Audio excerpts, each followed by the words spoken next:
Next guest, the CEO, Jeff Smisek. Interestingly enough, it celebrated its 75th birthday last year.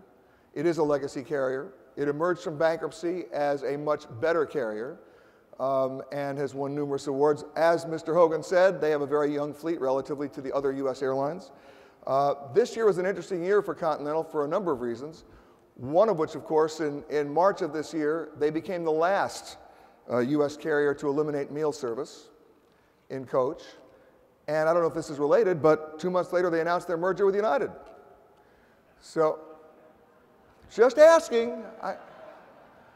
But James was talking about culture. And a merger between Continental and United certainly presents challenges in that department. Two different cultures, two different histories, but both legacy carriers. And here to share his thoughts with us on that, the CEO of Continental, Mr. Jeff Smisek.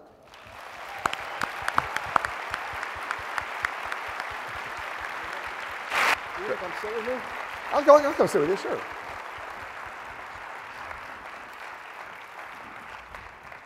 He wants you to come sit with him, okay.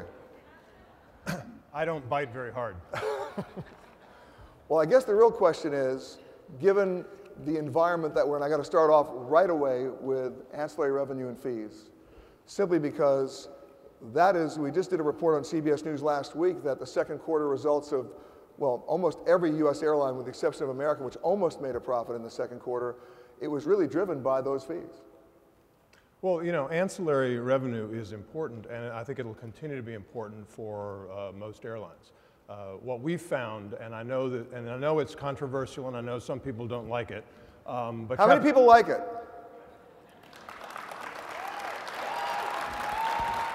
That's the Continental. That's Continental right those over there. are probably airline employees, but but let me say it's really more fair, because what we have had before is we've had passengers cross-subsidizing each other. So you and I go on Continental.com and we book the same ticket for the same flight at the same price. I check 2 bags, you don't. You've just cross-subsidized me because of the fuel burn, the on-the-job injuries. We lose a bag, we got to run it out to you. Costs $100 to do that. You've implicitly paid for that. That's not fair. So what we've done is as we've unbundled the product, we've made air travel more fair. And secondly, we're also creating products and services that are new and customers value. If they don't value it, they don't have to select it, they don't have to pay for it. So I'm a big fan of ancillary revenue, and I think what you'll see is you'll see more and more products and more fees. Now I know there are issues, there are reporting issues, and we understand that as well. And we're working very hard to make sure that your travelers can report back what they've spent to make sure that you understand where they are on the travel budget. Well, yeah, let's talk about that, because travel management in terms of cost is a really big issue here at GBTA. How are you working to make that happen? Well, a couple of things. First of all, recognize that we can do a lot of things today on Continental.com. This is, by the way, a commercial, Continental.com, that the GDSs can't, because we're more nimble than the GDSs, but we are working with the GDS because we want to be in every distribution channel for the ancillary revenue. We're working with credit card companies to make sure that they can report back to you on a more detailed basis the fees that are charged, so you can capture that. We're not perfect. We're co-chairing an NBTA group that's looking at ancillary revenues and trying to find ways that we can make sure that you get things reported back, because we're a big believer in transparency, and we want to make sure that everybody knows what people are spending on travel, because we understand travel budgets. They're not big enough, by the way.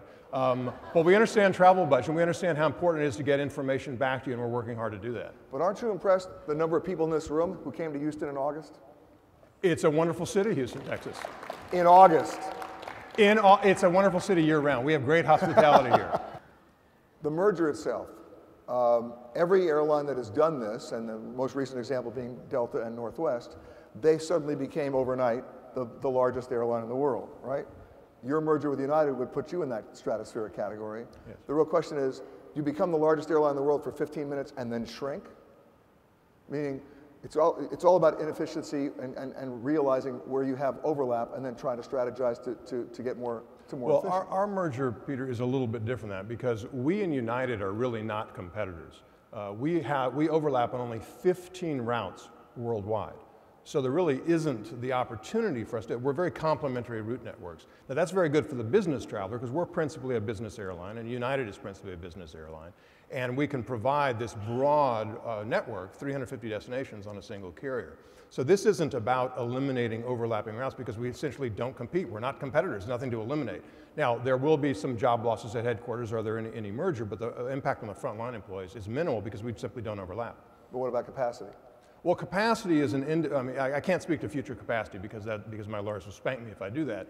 But I will tell you that we have found... I'd pay to see that. Yeah. Oh, I'm sorry. We have found that... I'll bring a nanny in too, it'd be great.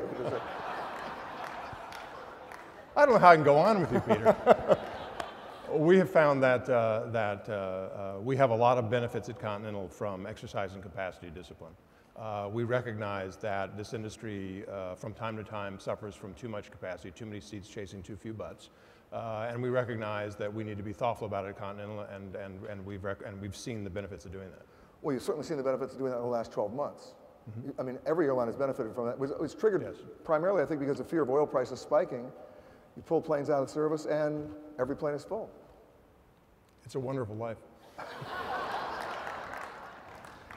Which brings up my next question, and that is fares.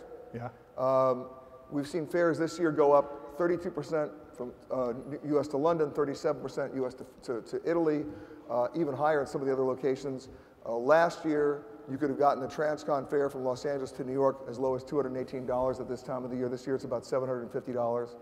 I mean, can the economy support that when you're trying to get business travelers to come back? I think the answer is yes. Recognize if you're talking about a $218 fare to Europe, for example, something like that. I mean, that's absurdly low. I mean, that's a level that... No, that was $218 LA, New York. Or LA, New York, yeah. Absurdly low there too.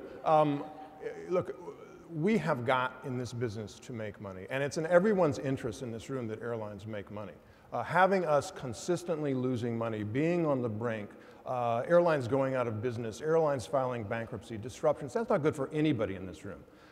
Air travel today still, at the fare stay, is really, really inexpensive. If you take a look at what we offer, the convenience, the ability to take you from place A to place B quickly and safely and get you there on time with your bags, it's a huge service that we offer, and we've never been able in the history of the business to price our product appropriately so we can make money. We ought to be able to do that, and that's what we're going to try to do.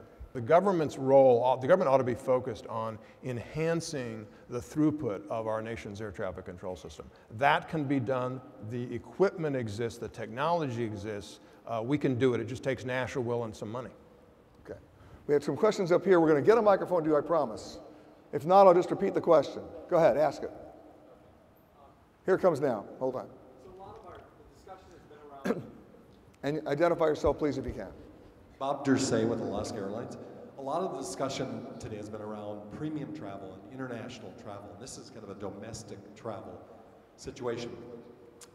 You know, air carriers are flying in the U.S. with pretty much maximum load factors right now. Fuel is starting to go up again. And business travelers really are looking for a lot of services. Is there any solution outside of the high profitability of ancillary fees relative to the low profitability of selling domestic air tickets? Is there a solution for outside of ancillary fees? I'm not sure, other than the constraint that, from our perspective at least, you know, we have a great deal of difficulty making money in the United States. We have a lot of things stacked against us, not only the low barriers to entry, high barriers to exit, extremely high taxes. We're taxed more heavily than alcohol, tobacco, and firearms, punitive regulations. It's just a tough place to do business, and air travel is treated as a sin.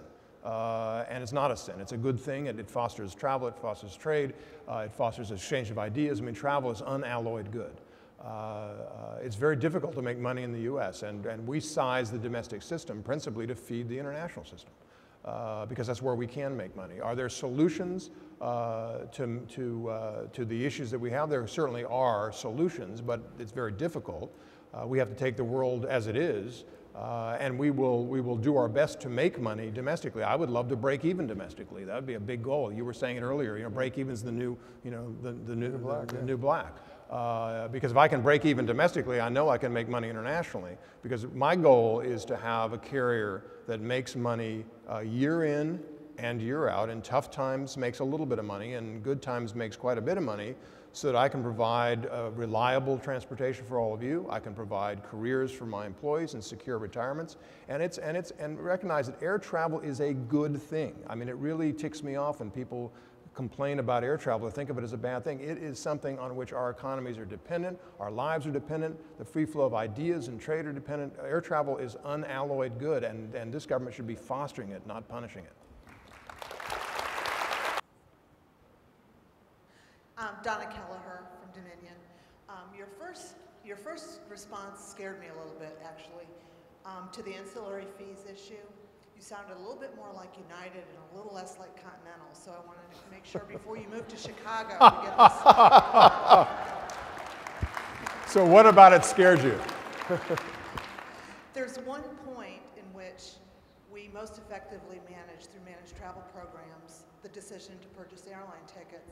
And we're looking for, I'm trying to boil down this issue as simply as I can, looking for transparency at the point of sale, not after the fact. And we would like that too. I think you need that. We want that. We want transparency. We want people to be able to take a look at all of the different products and services that we're offering, select those that they wish to consume and to pay for, not select those they don't wish to consume or pay for, and purchase them.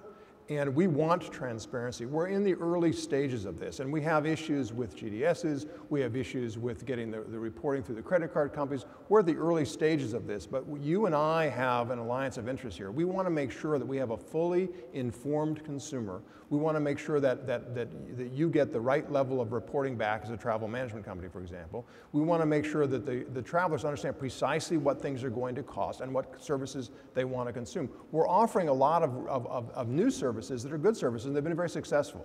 And people like them, but we want to make sure we have the transparency. The problem is we have different types of systems through different distribution channels, some of which are less nimble than others, some of which want to charge us more money than others. I mean, there's all kinds of issues here. But we don't want to hide anything. We want to make sure you have a complete understanding of what you're being offered and complete reporting coming back.